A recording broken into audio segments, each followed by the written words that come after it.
Anne-Laure Thévaux, c'est moi. Est-ce que tu peux te présenter brièvement, me dire un peu ta fonction à l'école de la Source? Ok, je m'appelle Anne-Laure Thévaux, je suis infirmière à la base, infirmière en soins intensifs de pédiatrie, donc plutôt les soins aigus et le milieu hospitalier.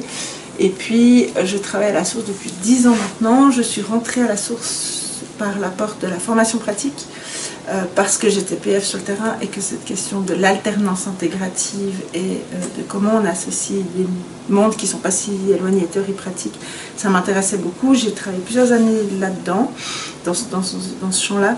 Et puis après, pour plein de raisons personnelles, j'ai aussi bougé. Donc j'ai repris la répondance du programme VAE, Validation des acquis de l'expérience, parce qu'il y avait aussi cette dimension de l'alternance et de la construction, de la professionnalisation en fait, c'est surtout ça un peu mon fil rouge.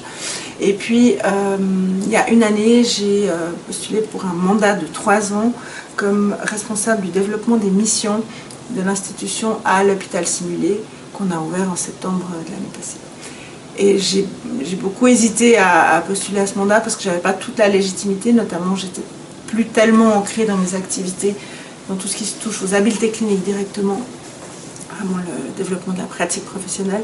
Mais par contre, j'avais vraiment ce fil rouge de la professionnalisation et de comment on prépare les étudiants à partir, revenir en stage et puis vraiment à se professionnaliser. Et je trouvais que l'hôpital simulé, c'était un excellent espace pour ça. Donc je suis rentrée par cette porte en fait. En quoi il consiste ce mandat ? Alors, c'est un mandat de 3 ans, donc c'est pas un poste ou une fonction, hein, ça c'est important, c'est un mandat. Et l'objet, je ne donne pas tous les objectifs, mais l'idée principale, c'est vraiment d'articuler les différentes missions de l'institution dans cet hôpital simulé. Donc ça touche principalement l'enseignement, formation initiale, bachelor, APS, la formation, ça peut concerner la formation post-grade, et puis avec l'évolution de notre institution, ça concerne aussi la recherche, les prestations de services et les différentes activités que plein de partenaires externes viennent réaliser ici. Donc c'est un lieu qui centralise un grand nombre d'activités qui sont coordonnées par toi, essentiellement? Alors non, parce qu'avant l'existence de ce mandat, on réalisait déjà toutes ces activités, alors à l'époque dans le centre de pratique simulée à Sébeillon. Donc moi j'arrive un peu, comme la cerise sur le gâteau, dans un contexte préexistant, où les gens ont déjà des responsabilités, des fonctions, des modes de fonctionner. Ils font vivre ces activités déjà. On a transposé, sur cette première année de déménagement, on a transposé nos activités telles qu'on les faisait à Sébeillon, mais il y a eu une augmentation vraiment très très importante de nos activités à l'hôpital simulé. Donc moi j'ai plus une fonction, j'ai pas de fonction, pardon, ce mandat, il est plus dans l'idée de pouvoir essayer d'articuler ces différentes activités. Et du coup, par rapport à cette première envie, mission de la question de l'alternance intégrative, comment ça s'inscrit dans... Alors il y a peu de recul parce que ça fait qu'une année qu'il est en place, mais c'est quoi le regard que tu portes sur le rôle de l'hôpital simulé par rapport à cette alternance ? C'est une très bonne question parce que c'est exactement ça qu'on est en train de réfléchir. Alors c'est vrai qu'on a emménagé en septembre de l'année passée et que la première année, on a fait un bilan dernièrement, elle a surtout été centrée sur... permettre au collectif d'intégrer cet espace, ce lieu, et voir comment on reproduisait ce qu'on faisait à l'époque dans l'ancien centre de pratique, et quelles étaient les difficultés, sur quoi on devait travailler, qu'est-ce qu'il fallait changer. Et ça a été beaucoup, alors pour moi, mais surtout beaucoup pour le collectif, parce que c'est un changement de lieu, mais c'est aussi un certain changement de vision de comment on fait les choses, et vers quoi on forme les étudiants quand même. Donc voilà, ça c'était le bilan de l'année. Maintenant pour la suite, alors c'est vrai qu'il y a 2 ans où il y a beaucoup de choses à réfléchir et à développer. Pour moi, là où j'en suis dans mes réflexions aujourd'hui, et quand je dis mes réflexions, c'est celles que je partage avec toutes les personnes concernées par l'alternance et par l'occupation de cet hôpital simulé avec les étudiants principalement, donc ça fait beaucoup de gens. Moi j'en suis un peu au stade où je pense qu'on a souvent discuté, est-ce qu'un hôpital simulé devrait remplacer les jours de stage par exemple, parce qu'on a une grosse difficulté à trouver des places de stage pour un nombre d'étudiants croissant. Moi je suis toujours sur cette posture, et je l'étais déjà il y a 5 ans, où je pense que c'est pas le cas. Je pense que le contact avec la complexité du travail, le fait que les étudiants rencontrent des situations uniques en stage, ça doit rester. Et puis je pense que ça ne doit pas permettre de de diminuer le nombre de jours de stage ou de se substituer aux places de stage qu'on a. Donc je pense que le travail qu'on a à faire pour garantir ces places de stage, il est toujours aussi important. Par contre, je pense que cet hôpital simulé, il a une vraie fonction qui est beaucoup plus importante que celle que peuvent avoir les centres de pratique simulée pour soutenir la transition. La transition entre ce qu'on a appelé un temps formation théorique, formation pratique et moi et d'autres, on essaye de s'éloigner un petit peu de cette terminologie parce que je pense elle nous met dans des silos, elle nous met dans des blocs, même si un bout on comprend de quoi on parle. Mais c'est vrai qu'il y a toute une partie de transition et d'intégration. Je travaille aussi beaucoup dans les modules d'intégration. Tu peux nous dire en 2 mots les modules d'intégration? Alors l'axe intégration dans le programme Bachelor, il a pour but il travaille sur la professionnalisation, sur la construction de l'identité professionnelle. Il permet surtout à l'étudiant de développer une pratique réflexive. Donc c'est un espace où on n'est théoriquement pas en train d'amener des savoirs ou de nouveaux savoirs, mais où on devrait, je le mets au conditionnel parce que c'est pas toujours simple, on devrait permettre à l'étudiant d'apprendre à jouer avec ses savoirs. Et quand je dis savoir, c'est ce qu'on peut apprendre dans les livres, mais c'est aussi les savoirs expérientiels, enfin c'est vraiment tous les différents savoirs. Donc ces modules d'intégration, ils ont vraiment pour but de permettre à l'étudiant d'apprendre à utiliser les savoirs qu'il a en main et à les mettre ensemble et les assembler, à faire de la compétence aussi un bout. Donc voilà, donc cet axe intégration pour moi il est très très proche de la question de l'alternance et il est très proche de ces questions d'aller-retour en stage. Il y a eu une époque, il y a plusieurs années, dans les formations HES, où on avait des semaines de préparation au stage, puis des semaines de retour de stage, puis on bossait là-dessus. Ça a disparu dans le programme. Mais c'est vrai que comment on accompagne l'étudiant qui, à un moment donné, reçoit un savoir, qu'il soit technique, relationnel, conceptuel, pour s'exercer, pour apprendre à mettre ce savoir en pratique avant de se retrouver avec un patient. Et c'est pas juste, même si ça en fait partie, c'est pas juste tester ma technique de soin sur un mannequin pour pas être dangereux pour le patient, mais c'est aussi réfléchir au comportement, aux attitudes que je peux avoir dans une relation avec quelqu'un, ou c'est tester, exercer comment je me comporte dans une équipe, quelle attitude j'ai, comment je mets mes compétences au service de l'équipe avant d'être dans une vraie équipe. Donc finalement, cette question de la j'appelle ça préparation retour de stage, je pense aussi qu'il faut changer cette terminologie, mais cet espace de transition, de me préparer à aller rencontrer le patient, l'équipe, le PF, les cadres, et comment j'en reviens et comment je métabolise tout ce que j'ai vécu. Moi je pense que là, l'hôpital simulé, il a un vrai rôle à jouer, par exemple. Donc ça, c'est quand je t'entends parler, c'est comme si on en parlait un peu pour l'avenir. Donc c'est pas encore quelque chose qui... Non, moi j'en parle dans cette perspective-là parce que c'est un peu mon travail, mais ça existe déjà. Et il y a plein de gens qui font déjà, qui réfléchissent à ça. C'est pas nouveau. C'est aussi une des particularités de mon travail, c'est que tout ce que je réfléchis, je pense, il y a déjà plein de gens qui l'ont pensé et réfléchi. Donc je suis pas dans forcément quelque chose de complètement différent. Je trouve que mon travail, c'est plutôt justement de m'inscrire d'aller voir ce que les gens expérimentent font, qu'est-ce qui fait sens. Et puis après, le gros enjeu pour moi, c'est d'arriver à en faire quelque chose peut-être d'un peu plus collectif et d'un peu plus large. On parlait... je sais pas si j'ai répondu à ta question du coup. Tu me dis, parce que des fois je... Non, mais on se promène à travers différents endroits, mais la question justement de la séparation entre l'innovation et l'hôpital simulé, qui était la distinction que tu faisais tout à l'heure, je ne sais pas si tu pourrais m'en dire 2 mots.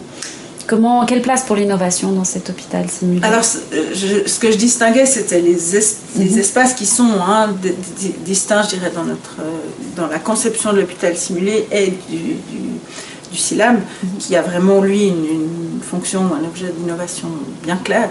Ça ne veut pas dire qu'on ne peut pas innover dans un hôpital simulé, ça c'est clair. Comme l'enseignement essaye de se rapprocher aussi des perspectives d'innovation. Donc ce n'est pas des mondes qui sont séparés, mais par contre, c'est sûr que quand on parle d'innovation, je pense qu'on ne prend peut-être pas toujours le temps de bien définir de quoi on parle. Il y a cette conception de l'innovation pédagogique. Est-ce que vraiment on prend le temps de définir ce que c'est qu'une innovation pédagogique? À quel moment on parle d'innovation pédagogique?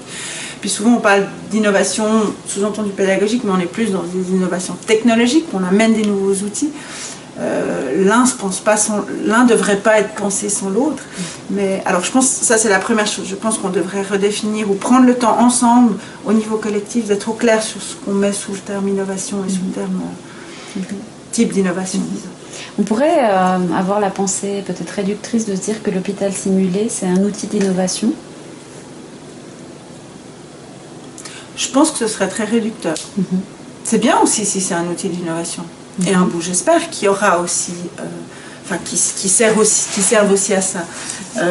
Mais peut-être que c'est bien aussi que cet hôpital simulé reste un bout, et puis je crois que ça c'est largement quand même défendu dans notre institution aussi, reste aussi au service de choses qui se font déjà, et qui par contre peuvent se faire différemment.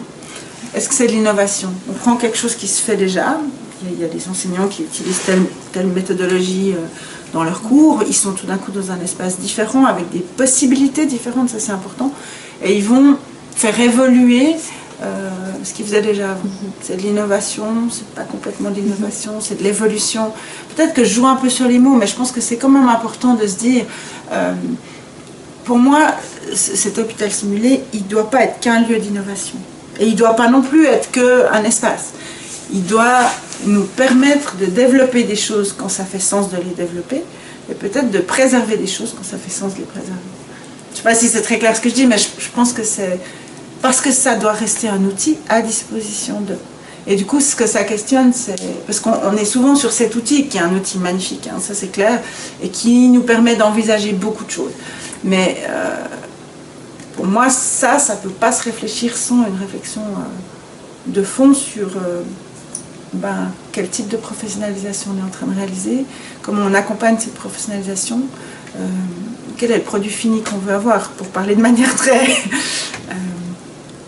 Et aujourd'hui, l'accompagnement par rapport à tous ces nouveaux dispositifs? L'accompagnement des personnes qui sont dans ce collectif, ça se passe comment? Je reformule juste pour être sûr d'avoir compris, comment on accompagne les enseignants qui sont dans ce... Alors, je pense que le changement est venu assez vite quand même. Hein. Et puis, il y a eu beaucoup de bouleversements au niveau de la HES, au niveau de ce qu'on attend des HES et de ce qu'on attend des gens qui y travaillent.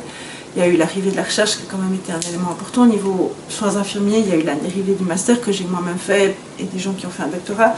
Et ça change quand même beaucoup. Alors, les compétences, les réflexions et comment on travaille dans cette institution. Ça, c'est, je pense, des changements qui sont arrivés très vite. Et puis, par-dessus, il y a eu la digitalisation, la technologie, etc. Donc, beaucoup de changements en même temps, avec pour nous à la source, en plus, un collectif qui a beaucoup augmenté. Et je reviens souvent à ça parce que moi, ça me donne des réponses. Ces changements rapides font qu'il y a un changement de culture du travail, je trouve, moi, j'en parle en tout cas comme ça, et même d'identité professionnelle. Je pense que quelqu'un qui était enseignant il y a 10 ans, quand je suis arrivée par exemple, aujourd'hui, sa perspective d'enseignant, ses possibilités, ce qu'on attend de lui ou ce qu'il pense qu'on attend de lui, et les compétences qu'il a à mettre au service de ça, on n'est plus du tout sur la même photo. Ta question, c'est comment on a accompagné ça? Eh bien, je pense qu'on a accompagné ça du mieux qu'on a pu, en sachant que je ne suis pas sûre que tout le monde avait vu venir ce changement, notamment les principaux concernés qui sont les enseignants. Il y a certaines personnes qui ont senti venir ces changements puis qui ont eu besoin d'aller se doter d'outils de formation. Moi, j'ai fait un master en sciences infirmières pour ça, parce que j'ai bien, à l'époque où je travaillais, j'ai bien vu qu'au niveau des sciences infirmières, mais aussi au niveau de la formation, ça s'accélérait beaucoup et il me manquait des compétences et il me manquait des outils. Donc voilà, il y a des démarches individuelles qui ont été faites. Au niveau collectif, je pense qu'il y a toujours eu à la source de ce que j'en connais, parce que j'y suis depuis 10 ans, mais il y a le CSP, il y a des ressources pédagogiques qui peuvent être mises à disposition. Mais le soutien pédagogique, il est tourné beaucoup vers les étudiants, il est tourné un peu vers les enseignants, et je pense qu'on a sous-estimé le fait que tout d'un coup, il y allait avoir des gros besoins au niveau des enseignants. Donc je pense qu'on a peut-être... et quand je dis on, je ne vise pas une personne en particulier, c'est vraiment aussi une démarche, pour moi en tout cas collective, de direction, mais aussi des gens qui sont inscrits dans un cursus, puis qui doivent se questionner sur ce qui se passe dans ce cursus-là aussi. Je pense qu'on a beaucoup sous-estimé le fait que les enseignants avaient besoin d'être accompagnés pour ça. Je le vois, je te donne peut-être un exemple hyper concret, par exemple la simulation. Il y a eu tout d'un coup l'arrivée de la simulation, et puis alors, il y a vraiment eu, et ça c'est une des forces de la source, tout de suite un intérêt pour cette modalité-là. On a formé des gens, on leur a donné des outils, etc. Mais la simulation, elle ne s'est pas arrêtée, elle continue de vraiment beaucoup se développer. Et puis on a beaucoup formé les gens au début, mais en fait, il n'y a pas forcément eu de formation continue ou de suivi de comment les gens se formaient par rapport à ça. Et puis du coup, maintenant, quand on a un hôpital simulé, donc on simule quand même pas mal, on a des gens qui ont été super bien formés très tôt, et c'était très, très innovant, là on peut le dire, mais qui peut-être aujourd'hui auraient besoin de soutien pour aller plus loin. Donc je pense qu'il y a plusieurs démarches d'accompagnement, il y a plusieurs lieux qui existent, et on attend aussi, parce que c'est aussi un peu la marque d'identité de l'institution, que les gens fassent un bout la démarche eux-mêmes, hein, puis il y a peut-être des gens qui sont aussi un peu laissés porter. Mais je pense qu'aujourd'hui, les besoins d'accompagnement, ils sont très importants, et je pense qu'une des choses, en tout cas dont moi je me préoccupe, c'est que si on veut faire du développement dans cet hôpital simulé, on va devoir réfléchir aux ressources humaines. En quantité, c'est une chose, mais ça, c'est pas la principale pour moi, mais au profil de personnes qui travaillent ici, aux compétences qu'ils ont ou qu'ils n'ont pas et qu'ils ont besoin de développer. Et ça, je pense que je pense qu'il faut qu'on revienne un peu se questionner là-dessus. Il y a il y a une évaluation qui est faite par rapport à ça.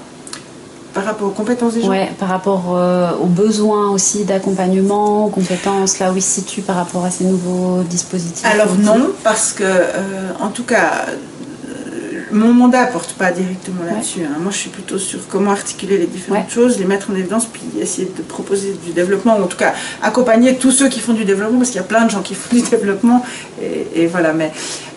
Mais du coup, ce qu'il faut d'abord identifier, c'est où on veut aller, c'est quoi la vision, vers quoi on va.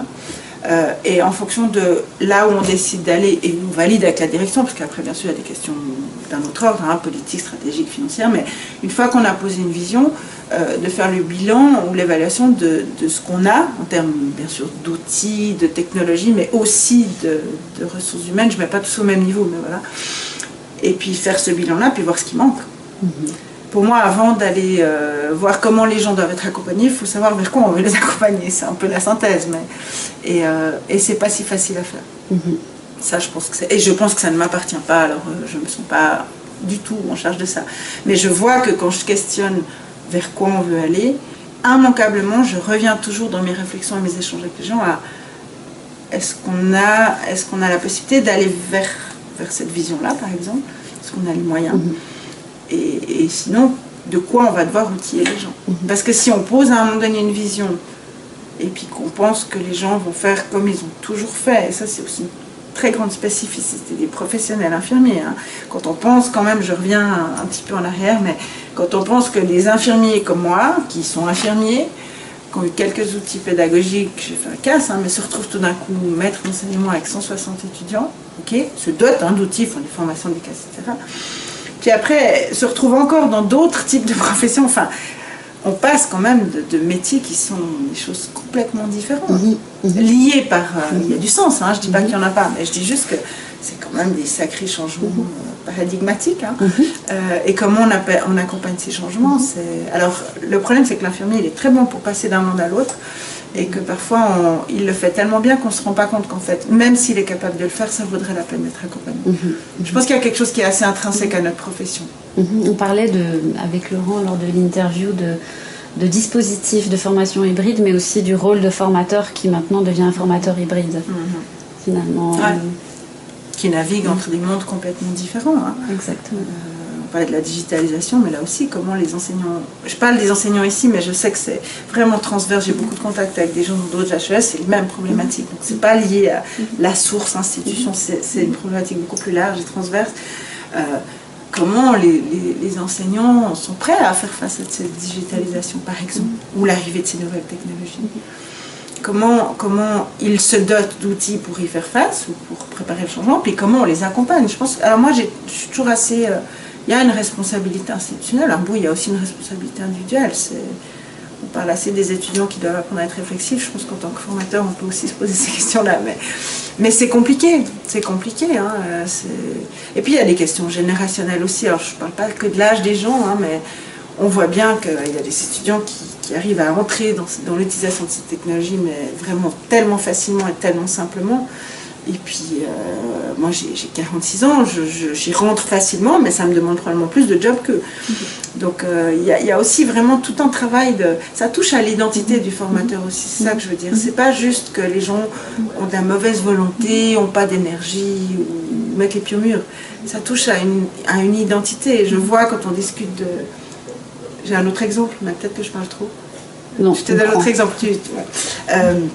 Un des axes de développement de l'hôpital simulé, il y en a plusieurs, c'est l'auto-formation. Il y a un espace d'auto-formation qui est en fait pas dans l'hôpital simulé, mais qui est relié à l'hôpital simulé, où l'idée c'est que les étudiants puissent venir et se nourrir de ce dont ils ont besoin.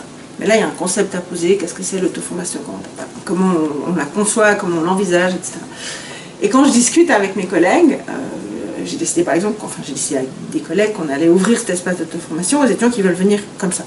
Eux-mêmes. Voilà. Aujourd'hui, j'ai besoin de travailler sur la sonde vésicale. Hors du cadre d'un cours, j'ai envie de venir bosser ça, puis je me prépare à mon stage.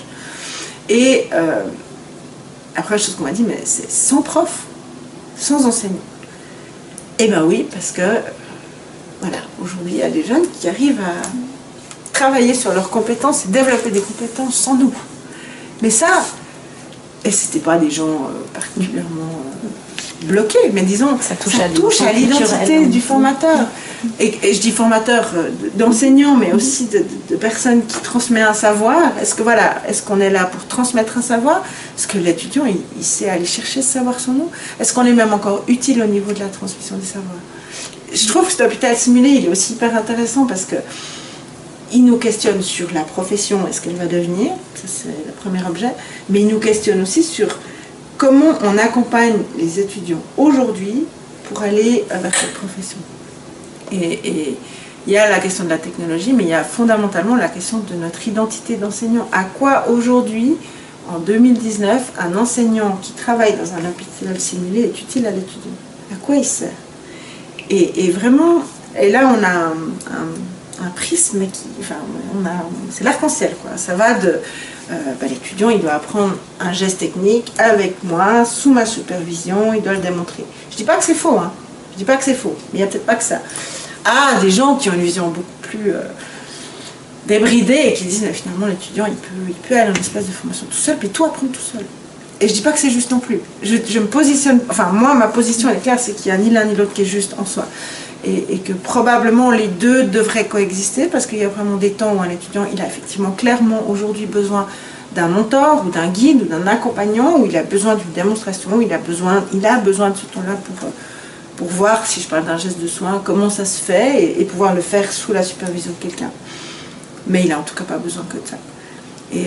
Et probablement que de mettre en libre accès de la réalité virtuelle, des serious games, des mannequins, des outils pour faire des gestes de soins tout seul, ça peut faire sens. Après, la question c'est est-ce que ça fait sens n'importe comment, n'importe quand?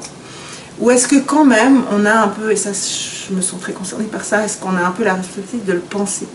Ça veut dire, et jusqu'à quel point on le pense, et jusqu'à quel point on le contrôle? Parce que derrière il y a aussi un peu quand même, quand on touche à l'identité, on touche aussi à la perte de maîtrise, hein, puis à la peur de ne plus contrôler. Du coup, voilà, bref, je pourrais pas aller longtemps de tout ça parce que je trouve que c'est passionnant et puis c'est pas le but, je devais répondre à tes questions, mais ça touche à toutes ces choses-là en tout cas. C'est exactement de ça dont on parle, effectivement. Ouais. Qu'est-ce qu'on peut souhaiter à cet hôpital simulé, pour une dernière question, pour l'avenir? Alors, ce qu'on peut souhaiter à cet hôpital simulé, c'est un petit peu ce qui me préoccupe moi, c'est qu'on arrive à lui...